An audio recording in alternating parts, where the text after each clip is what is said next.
Maayong buntag mga kabarangay, this is LJ Mark Silakan Habyan. So naatadari karon sa Balyang White Sand Beach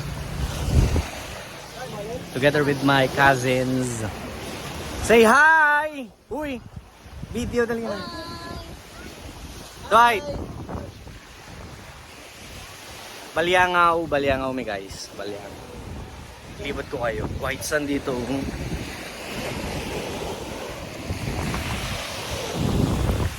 Ganda ng beach. White sand. Only in Misamis Occidental. Grabe. Ito yung perang pinaka Boracay of the province of Misamis Occidental na atadari karon sa Balyangaw. Ganda oh. Look at the view. Follow me guys.